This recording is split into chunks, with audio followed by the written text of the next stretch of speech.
নমস্কার, the power of astrology Sumanta ji Chowdhury আমার YouTube চ্যানেলে আপনাদের সবাইকে স্বাগত। এখন আমি আলোচনা করব তুলা রাশি নিয়ে, কিন্তু এই আলোচনাটা অত্যন্ত ইম্পর্টেন্ট এবং অ্যাস্ট্রোলজিক্যাল যে সায়েন্টিফিক ম্যাথমেটিক্যাল যে জায়গাটা, সেটাকে ভালো মতন যদি নাড়াচাড়া করা যায় তাহলে কিন্তু অনেক দিক দিয়ে আমরা পরিপুষ্ট হতে পারি। সেটা আমি মেষ রাশিরও হতে পারি, সেটা আমি তুলা রাশিরও হতে পারি, সেটা আমি বৃশ্চিক রাশিরও হতে পারি, সেটা আমি কুম্ভ রাশিরও হতে পারি। জাতক জাতিকা স্পট ইমপ্লিমেন্টেশন ছক দ্বারা আমি এই প্রেডিকশনটি করব। কি প্রেডিকশন করব?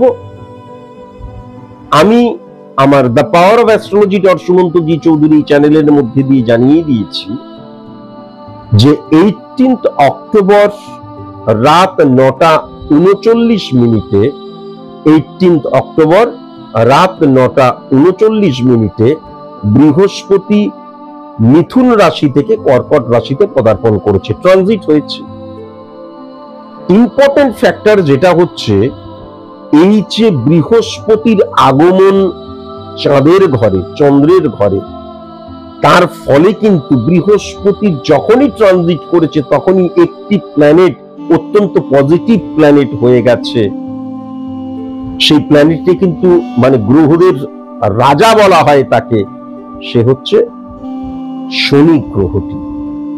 শনি গ্রহ যখনই কিন্তু পজিটিভ হয়ে গেল, কেন পজিটিভ হয়ে গেল? বৃহস্পতি যখনই ট্রানজিট করলো তখনই শনির যে 3টে দৃষ্টি, 3, 7, 10, 3 নাম্বার দৃষ্টিতে বৃহস্পতি চলে এলো মিনের ঘর।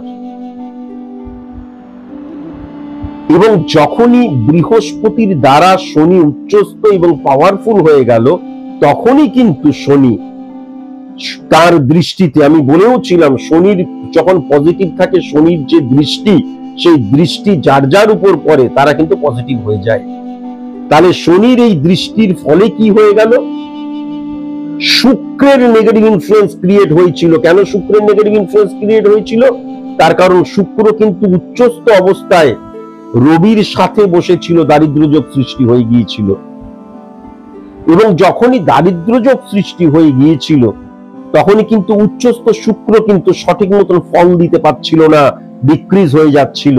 কেন না? দারিদ্র্যযোগ মানে please give me some food, I am hungry, আমি ক্ষুধার্ত, আমাকে খেতে দাও, তা নয়। দারিদ্র্যযোগ মানে ফল ডাউন করে যাওয়া।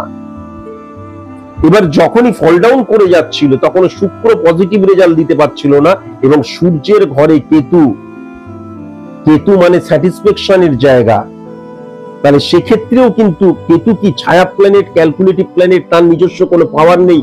সে যদি কোনো পাওয়ারফুল গ্রহের আন্ডারে বসে থাকে তবে সে তার পাওয়ারফুল হয়ে যায়।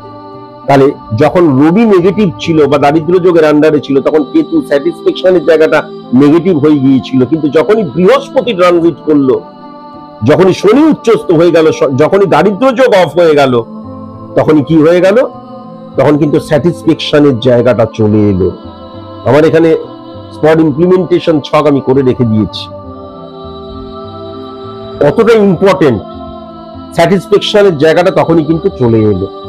এবার ইম্পর্টেন্ট ফ্যাক্টর যেটা হচ্ছে, আমরা যদি খুব ভালো মতন সোশ্যাল মিডিয়া দ্বারা দেখি বা যে কোনো ক্ষেত্রেই যদি আমরা দেখি, এখানে আলোচনাটা কিন্তু এইখানে এসেই থেমে যাচ্ছে যে বৃহস্পতি ট্রানজিট করেছে। কিন্তু বৃহস্পতির এই ট্রানজিটটা বেশি দিনের নয়। 11ই নভেম্বর রাত 10:11 আবার কিন্তু বৃহস্পতি বক্রী হয়ে যাচ্ছে। বক্রী মানে কি? এটা আমি বারংবার ধরে বলেছি। বক্রী মানে আপাত দৃষ্টিতে মানে একটা গ্রহ উল্টো পথে চলতে শুরু করলো, পেছন দিকে চলতে শুরু করলো বলে মনে হয় ফার্স্ট। এইবার এই যে বৃহস্পতির বক্রী অবস্থা, তার সাথে ছায়া প্ল্যানেট, ক্যালকুলেটিভ প্ল্যানেট, দুটো প্ল্যানেটও কিন্তু বক্রী অবস্থা, বক্রী নয় মানে তাদের চলনটাই বক্রী পেছন দিকে, সেটা হচ্ছে রাহু এবং কেতু। তাহলে যখন বৃহস্পতি রাহু এবং কেতুর মধ্যে সম্পর্ক স্থাপন হলো তখন নেগেটিভ ইনফ্লুয়েন্স ক্রিয়েট হয়ে গেল। যখনই নেগেটিভ ইনফ্লুয়েন্সটা ক্রিয়েট হয়ে গেল তখন কি হবে? এবার দেখা প্রয়োজন বৃহস্পতির যে ভাইব্রেশন, দেখা প্রয়োজন বৃহস্পতি আমাদের রাহুর যে ভাইব্রেশন, দেখা প্রয়োজন বৃহস্পতি কেতুর যে ভাইব্রেশন, কোন কোন ভাবটার মধ্যে পড়ছে, এবং সেই ভাবগুলির মধ্যে কিন্তু প্রতিবন্ধকতা চলে আসবে। এবার প্রতিবন্ধকতা মানেটা কি? প্রতিবন্ধকতা মানে আমি চলছি, আমরা মানুষের জীবন, আমাদের নির্দিষ্ট লক্ষ্য, সেই লক্ষ্যের দিকে যখন আমরা এগিয়ে যাচ্ছি তখন অকস্মাৎ কোনো অবস্ট্রাক্ট ক্রিয়েট হওয়া, যখনই আমরা বুঝতে পারছি কি প্রতিবন্ধকতা আমাদের জীবনে আসছে, তখন গ্রহের নেগেটিভিটি অফ করা মাস্ট মাস্ট মাস্ট। শুধু শুনলে হবে না। কেন না? এই যে অ্যাস্ট্রোলজিক্যাল প্ল্যানেট রিপ্রেজেন্ট করে আমাদের হরমোনকে, তার মানে প্রতিবন্ধকতাটা আমাদের মধ্যেই রয়েছে। যখনই এই নেগেটিভিটিকে আমি অফ করলাম তখনই কিন্তু আমার সেই নেগেটিভিটিকে আমি ওভারকাম করে যেতে পারছি। আমি কিন্তু একদম মানে কি বলবো, একদম যতটা বোঝানো সম্ভব সেরকম ভাবে বোঝাচ্ছি। সুতরাং কেবলমাত্র শুনলেই হবে না, ভালো কোনো অ্যাস্ট্রোলজারের কাছে গিয়ে অবশ্যই নিজের ছকটা প্রেডিক্ট করা প্রয়োজন। কেননা এটা তো সার্বিক মতে আলোচনা করছি, এবং শুধু প্রেডিকশন করে বাড়ি চলে গেলাম তা নয়, এতটাই কিন্তু সিরিয়াস হওয়া প্রয়োজন যে কোনো ভাবে নেগেটিভিটিটা আমি অবশ্যই অফ করব। যদি আপনাদের মনে হয় আমার চেম্বারে আসবেন, তাহলে একদম আমার এই ভিডিওটার শেষে আমি একদম ডিটেলিং করে দিয়েছি কি কি নিয়ম, কত ফিস, এভরিথিং, সেটা দেখলেই আপনারা বুঝতে পারবেন। এখন ইম্পর্টেন্ট ফ্যাক্টর যেটা আমি তুলা নিয়ে বলতে গিয়ে বারবার ধরে বলেছিলাম, যে যখনই বৃহস্পতি শনিকে পজিটিভ করে দিল, তুলা রাশির বারবারন্ত হয়ে গেল। কেন না? শুক্র যখনই তার নেগেটিভিটিটা অফ করে দিল, শুক্র এবং রবির মধ্যে দারিদ্র যোগ যখনই অফ হয়ে গেল, শুক্র উচ্চস্থ ছিল এবং সেই শুক্র ডাইরেক্ট তখন উচ্চস্থ মঙ্গলকে কিন্তু হিট করছে, এবং দুজনেই ফিজিক্যালি কিন্তু একত্রীকরণ ঘটছে। এবং সবচেয়ে ইম্পর্টেন্ট ফ্যাক্টর, এই যে রাহুর অবস্থান, সেই রাহু কিন্তু শনি কানেক্টেড করে সেকেন্ড হাউসে বসে রয়েছে আজকের দিনের, বা আমি যদি আজকের দিন বা স্পট ইমপ্লিমেন্টেশন ছকটা যদি দেখি, তাহলে একটিবার চিন্তা করে দেখুন। প্রথমত হচ্ছে রাহু উচ্চস্থ হয়ে গেল, কেননা উচ্চস্থ শনির আন্ডারে রাহু উচ্চস্থ। রাহু উচ্চস্থ মানে ইনক্রিজ করা। আমার একটা গাড়ি আর তোমার 5টা গাড়ি, তুমি ছকটা ক্যালকুলেশন করে দেখো, আমার চাইতে তোমার রাহু অনেক বেশি উচ্চস্থ। আমার একটা ওয়াইফ, তোমার একটা ওয়াইফ, আরো 3টে কিন্তু অঘোষিত ওয়াইফ, তুমি ছকটা ক্যালকুলেশন করে দেখো, রাহু আমার চাইতে তোমার নেগেটিভ অর্থে অনেক উচ্চস্থ। এটা তো আমি চ্যালেঞ্জ করলাম, বা এটা তো নর্মাল ব্যাপার, চ্যালেঞ্জ করারও কিছু নেই, তাও চ্যালেঞ্জ করি, অনেকে করে বলে তাই।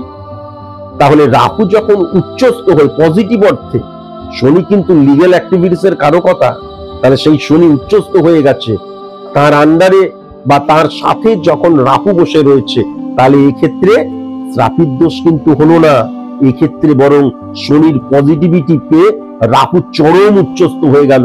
তাহলে তুলা রাশির জাতক জাতিকাদের ক্ষেত্রে ফিনান্সিয়াল জায়গাটা মারাত্মক মারাত্মক জায়গা। নভেম্বর ডিসেম্বর 2026 অন্তত মিডল ফেজ পর্যন্ত মারাত্মক জায়গা। কিন্তু তার সাথে উচ্চস্থ শুক্র এবং উচ্চস্থ মঙ্গল একত্রীকরণ ঘটছে। আমি বারবার ধরে বলেছি, উচ্চস্থ শুক্র এবং উচ্চস্থ মঙ্গলের একত্রীকরণ ফাটকা রিলেটেড জায়গা বা অযাচিত, আমি জানি না, আমি হঠাৎ করে পৈতৃক সম্পত্তি কয়েক কোটি টাকা পেয়ে গেলাম, বা হঠাৎ করে দেখা গেল আমার ফাটকা রিলেটেড কোন জায়গা থেকে আমি উপার্জন করলাম, যার পেছনে আমার সেরকম পরিশ্রম নেই, অথচ সেখান থেকে কিন্তু আমি উপার্জন মানে মারাত্মক রকমের অর্থ পেলাম এবং ফুলে ফেপে একাকার হয়ে গেলাম।